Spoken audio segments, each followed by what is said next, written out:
Hai semuanya, ini Edo. Kali ini kita akan bahas wireless video transmitter dari Axon yang namanya Cine i2. Video ini bakal lebih straightforward ya, soalnya barangnya cukup simple. Yang pertama, kita akan bahas wireless transmitter itu sendiri dulu, itu apa dan gimana. Terus kedua, kita akan bahas kenapa produk Axon Cine i2 ini menarik banget. Jadi apa itu wireless video transmitter dan kenapa kita perlu atau mau barang ini? Mungkin kita tebak dari namanya ya, wireless video transmitter itu apa. Jadi simpelnya, dia akan ngirim data gambar dan kadang juga suara, yang berarti ngirim video ya, secara wireless tanpa kabel. Ini sistemnya gimana? Biasanya akan ada dua barang, yang satu disebut transmitter, yang satu disebut receiver. Di mana kamera akan ngirim sinyal ke transmitter via HDMI atau SDI. Si transmitter ini bakal ngirim sinyalnya itu ke unit receiver. Dan receiver ini bakal disambungin lagi ke sebuah monitor via HDMI atau SDI lagi. Jadi apapun yang muncul di kamera ini bakal muncul juga di monitor yang udah tersambung itu. Masalah kalau yang ditampilin itu bakal clean out atau tetap ada menu-menunya itu bakal tergantung sama kamera itu sendiri. Jadi cek lagi spesifikasi kamera masing-masing. Kenapa kita mau ini? Coba kita bahas dari awal ya. Kalau kita lagi cek exposure, framing, dan lain-lain,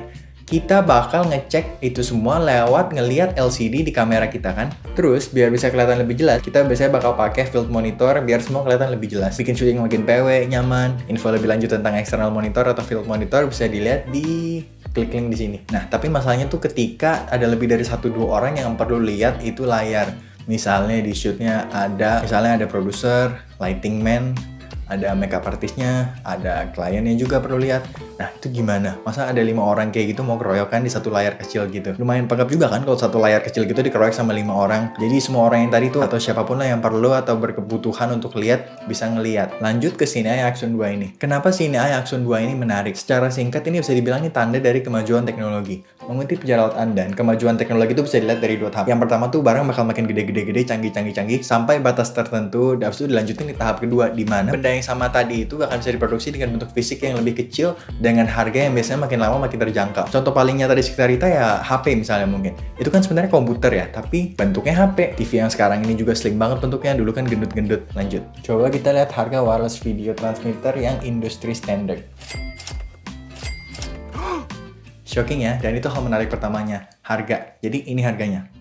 Ini harganya relatif murah banget kan ya dibanding sama wireless video transmitter yang dipakai zaman dulu. Size and weight, lihat ukurannya. Ini kecil banget, tas kamera apa yang nggak muat ditaruh kayak begini kan. Antenanya juga bisa dilipat dulu, ini makin kecil lagi. Bahannya juga kayaknya semacam plastik sih, tapi bukan plastik yang ringkih gitu, plastik bagus kok. Jadi rasanya nggak bakal kayak takut rusak atau gimana. NPF battery power, ini tuh dapat power dari jenis baterai NPF kayak gini, yang berarti durasinya bakal tergantung sama baterai yang kalian pakai. Entah pakai yang kecil 550 atau yang sedang 750 atau yang gede 950. Tapi dari pengalaman sih pakai yang kecil ini aja rasanya seharian cukup. Mentok pakai 2. Jadi kalau emang perlu banget power ya pakai yang lebih gede dikit juga bakal cukup buat seharian. Ini ngirit baterai banget kok. LCD screen, info-info yang kita perlu lihat semua bisa dilihat lewat screen ini. Dan pengoperasiannya semua dilakuin lewat tombol di bawahnya ini. Jadi pas pakai tuh gampang dan simpel banget sebenarnya, intuitif kok. Transmitter only. Nah, ini yang paling menarik dari Axon Cine i2 ini. Tadi kan kita bahas biasanya tuh ada transmitter dan receiver. Tapi si Cine i2 ini cuma ada transmitter. Pertanyaan berikutnya berarti terus lihatnya gimana? Jadi kita bisa lihat lewat smartphone atau tablet kita sendiri. Tinggal download aplikasi Axon di App Store atau Play Store free. Kurang lebih itu poin-poin plusnya sih. Coba kita lihat cara gunainnya. Jadi prosesnya gini. Kita sambungin HDMI out dari kamera.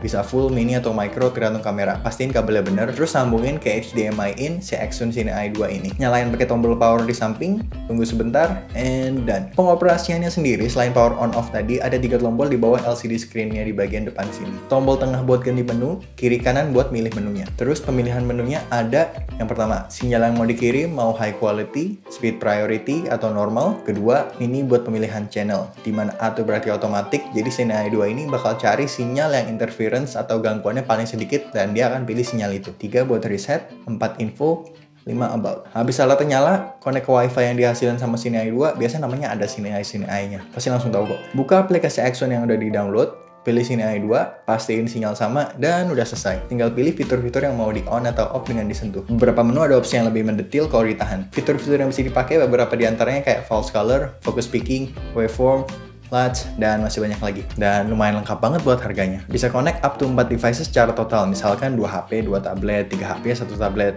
Ya, kalian dapet lah poinnya ya. Terus ini juga low latency banget. Ini di bawah 60 ms. Dimana artinya Intinya itu rendah lah. Nggak ada bedanya pas lihat field monitor yang dicolok langsung pakai HDMI sama connect ke sini. Kalau ada beda pun, at least itu berarti itu nggak noticeable. Beda Sine i2 sama 2S. Kalau Sine i2 ini ya ada HDMI in, ada HDMI out. Jadi dia ini nggak jadi endpoint.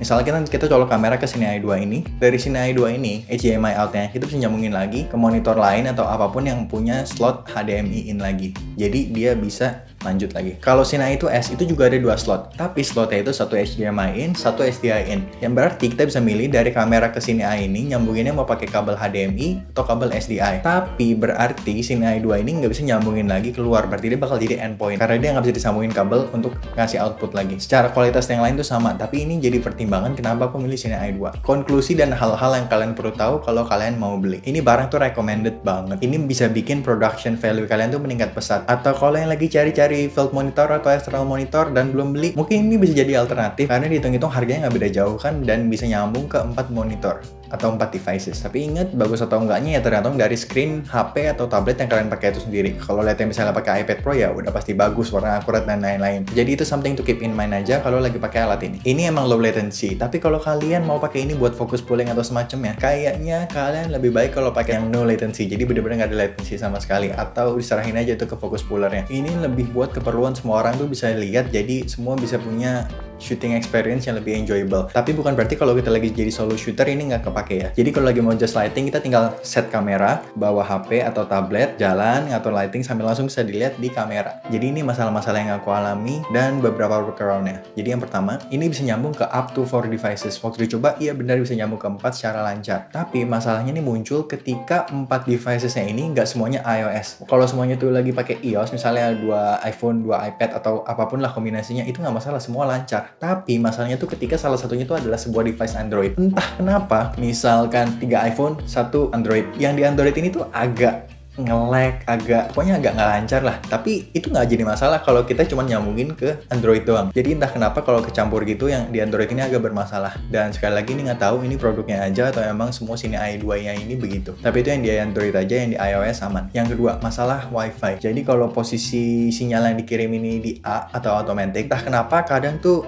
HP 1 bisa connect, HP 2 bisa connect, HP ketiga nih nggak bisa connect. Atau kebalik-balik. Pokoknya jadi kadang ada yang bisa connect, ada yang nggak. Dan tapi ini workaround-nya setelah aku coba pakai manual, misalnya setel di 149. Dan itu entah kenapa semua tuh nggak masalah. Semua bisa connect, lancar jaya, jadi aman-aman aja. Ketiga, error. Dan ini yang paling aneh. Ini nggak tahu ini produk yang ini aja kebetulan begitu atau gimana. Tapi kalau lagi dipakai dengan settingan gini nih. Jadi ini dari kamera, nyambung ke field monitor. Dari field monitor nyambung lagi ke Sine i. Dari Sine i ini baru nyebar ke 4 device yang wireless. Entah kenapa kalau di setnya begitu, suka di tengah-tengah lagi recording, kalau nggak di-record nggak apa-apa.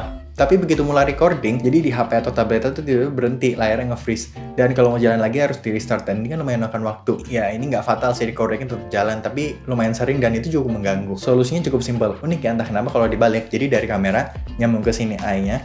Dari Sine i ini HDMI atau nyambung ke sebuah field monitor, nggak pernah ada masalah-masalah lagi. Tampilan di field monitor ini pun nggak berasa lebih lambat atau gimana sih, sama aja rasanya, nggak ada bedanya. Nah, yang masalah ketiga ini sebenarnya solusinya simple karena kebetulan aku pakai yang Sine i2. Tapi kalau aku punya yang Sine i2S, ini kan nggak bisa dibalik gitu loh, karena si Sine i2 ini jadi endpoint. Jadi nggak tahu, kayaknya ini sesuatu yang harusnya nggak terjadi. Jadi nggak tahu, sekali lagi ini kebetulan produk yang aku dapat begitu atau nggak tahu juga. Jadi itu mungkin bisa jadi pertimbangan kalau kalian lagi bingung antara mau Sine i2 atau Sine i2S. Itu aja video kali ini. Highly recommended banget ini barangnya. Great quality. Overall, a good value for the money lah. Semoga kalian terbantu dengan video ini atau at least menikmati. Kalau ada pengalaman menggunakan barang ini atau barang serupa bisa share di bawah. Siapa tahu yang nonton bisa terbantu juga. Thank you. See you on the next video.